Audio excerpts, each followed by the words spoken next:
diletakkan di bawah tanah. Yang paling mulia di antara kita ini adalah kepala. Paling mulia dari bagian badan kita. Jadi paling agung di antara bagian badan kita itu adalah kepala. Bahkan kalau dulu bercandanya anak-anak ceker itu masih kecil gitu ya, dikelopak dari belakang gitu. Ini kelepak. Kalau orang ceker ngomongnya kelepak gitu ya. Kepalanya ditoyor, dikelopak gitu. Pasti ngomongnya kalau di Eropa tradisinya tidak.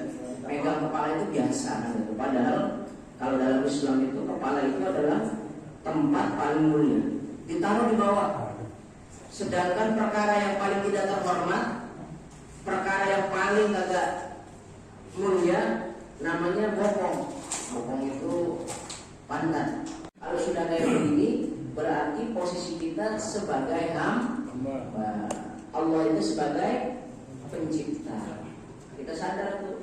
Udah, makanya kalau habis sholat jangan petang-petang teng-teng. Maksudnya petang-petang teng-teng. Lu selalu bikin dosa, selalu bikin salah. Ini belajar dari sujud. Bikin dosa, bikin salah, bikin maksiat. Pokoknya bikin dosa macam-macam dah. Sujud itu mengajarkan kepada kita agar kita menjadi orang yang sangat tawadhu, sangat rendah diri, merendahkan diri kita. Sampai ya kalau nggak nasi padang, kebuli juga enak sih. Kening, jidat.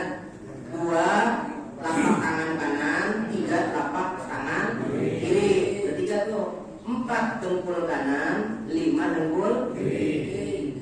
Ya, 5 tuh ya. 6, jangan dengkul dulu.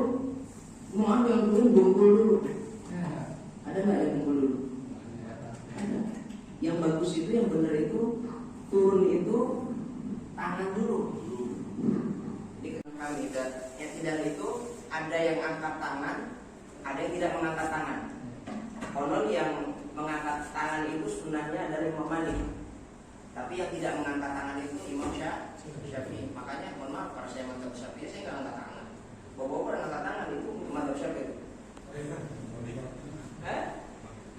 Pada angkat tangan itu dari i'tidal dari rukun nih. Sami Allahu liman hamidah. Maka ketika sujud yang turun bukan ini dulu, tangan. Allah. Nah ya. Baru ini kanan, baru kiri. Baru tidak. Paham enggak? Ketika Allah taruh. Ada yang ketika Allahu Akbar blok.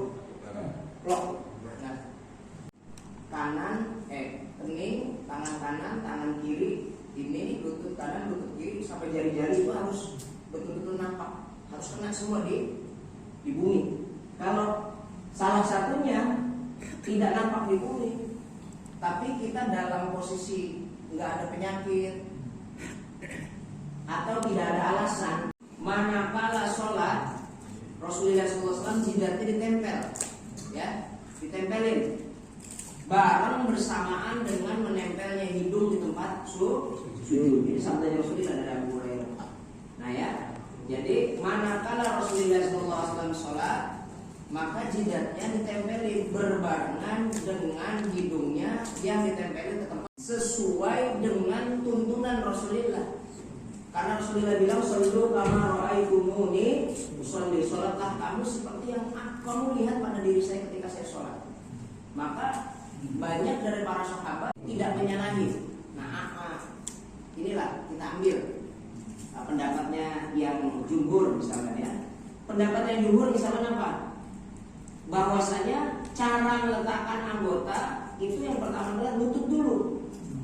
Lutut kanan dulu ya. Tangan kiri dulu, lutut kanan, lutut kiri. Itu seperti itu. Baru jidat, baru hidung. Itu namanya tertib. Sunnah dalam sujud itu tertib. Tertib, jangan sampai sembarangan kan gitu. Tapi kalau misalkan tidak tertib juga nggak apa-apa karena cuma sunnah doang. Lututnya bagaimana? Sunahan. Lututnya bagaimana? Lututnya renggang. Direnggangan. Betapapun kita tidak punya baju kan gitu, tetap masih harus menjunjung tinggi adab, kesopanan, etika ketika kita menghadapi Allah Subhanahu wa Ta'ala. Nggak ada pun gitu ya. Nah, lutut sujudnya paha sama paha itu renggang. Nah, coba saya lihat. Nah itu renggang tuh Pak, lihat renggang ya. Nah tapi jari-jari itu, nah gitu. Nah itu renggang namanya Pak ya. Nah kalau dalam posisi berpakaian ini, sholat dengan normal. Kalau nggak pakai pakaian, maka paha sama paha diketemukan. Nah, maka posisi berapa? Nah itu dia. Seperti itu Pak ya. Nah, kalau ada orang pakai baju, pakai sarung, ternyata sejajar tuh, sejajar dengan pundak. Ini bagi laki-laki itu sunnah. Jadi kalau ada orang sujud, sujud turunin tangannya kayak anjing. Nah itu ini nggak boleh, bukan nggak boleh, ini nggak sunnah, nggak sunnah. Boleh apa enggak? Boleh apa enggak? Boleh, tapi tidak mendapatkan sunnah. Karena apa? Jari-jari itu dirapatkan menghadap ke arah kiblat. Tadi udah ya. Lalu sunnah lagi kaki kanan dengan kaki kiri direnggangkan bagi laki-laki. Tadi ya sujud, coba sujud dong. Apa-apa anak muda. Madep sana dong. Ya, madep sana. Nah, ayo sujud. Allah sujud. Bukan. Renggang. Nah, itu renggang tuh. Jadi antara kanan dengan kiri itu renggang tuh. Nah kalau wanita kanan dengan kiri diaduk, kanan ketemu kiri, nah itu kalau itu wanita. Jangan sampai begitu ya. Kalau bapak-bapak kiblat itu seperti itu, tekan, lalu jari-jarinya diarahkan menghadap kiblat. Sekarang pada sebelah sini ada sebelah sini. Nah ini yang disebut ditekan, ditekan jari-jari menghadap kiblat itu sunnah. Jika tidak bisa digantung misalnya, coba gantung laki-laki.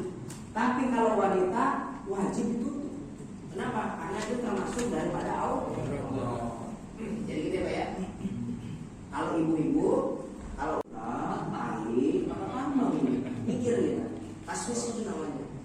Maka kalau polos merah-merah aja, hijau-hijau aja. Apalagi kalau bawa duduk di bawahnya berat, Pak Prabu gitu. Bacanya Al-Baqarah yang mengerap apa? Biar kata mantan tentara itu tetap aja kan gitu. Baca kuliah aja nyut-nyutan lagi baca Al-Baqarah gitu ya. Baca ayatnya panjang-panjang banyak kan gitu. Iya, apa-apa. Itu bagi orang-orang yang imannya mapan. Kalau di saya, Romi yang masih punya kegiatan, kebutuhan dan sebagainya, maka sholat seperti itu. Rasul bukan, ulama bukan, kiai bukan. Sujud lama banget. Yang dibaca berapa? Ada dalilnya. Rasulullah baca 11 kali, kita juga baca 11 kali. Rasulullah tuh izin sama jamaah. Bapak izin apa kalau imamin pakai baca 11 kali? Main sujud aja. Enggak, lama sedikitnya enggak izin ya. Lalu sunnah nih ditambah doa. Jadi kalau ada agak lama sedikit, husnudon Pak. Jangan tambah nih kalau itu. Bukan, tapi jangan-jangan ada doa yang memang diajarkan Rasulullah ketika sujud. Mau saya kasih tahu bacaan doa sujudnya? Nanti dihafalin. Kalau nggak nanti saya tulisin, bapak baca sendiri. Allahumma, ikutin. Allah. Wabika amantu. Walaka aslamtu. Sajada.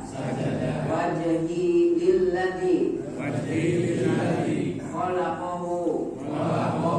Wa sawwarahu. Wa saqqa sam'ahu. Wa basarahu. Bihaulihi. Wa quwwatihi. Tabarakallahu. Ahsanul khaliqin. Doanya apa enggak? Zambi kullahu yaqahu wa jillahu wa awwalahu wa akhirahu wa alaniyatahu wa sirratahu. Doanya tetap kita harus menghormati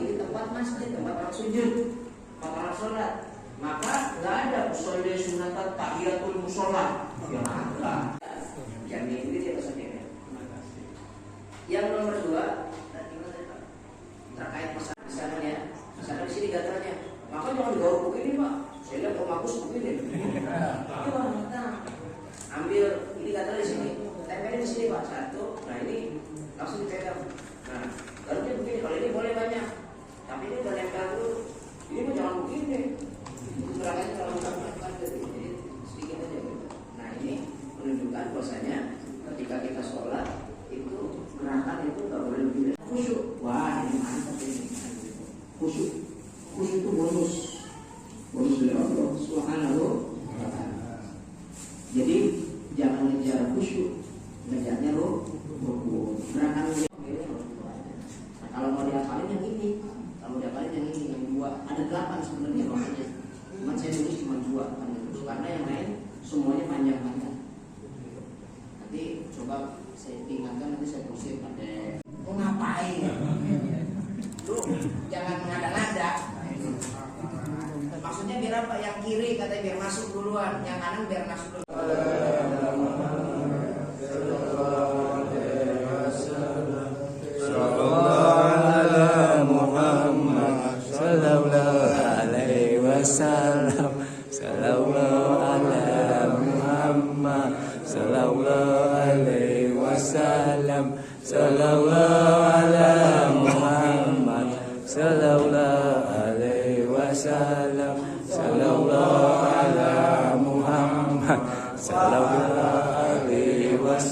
Gue juga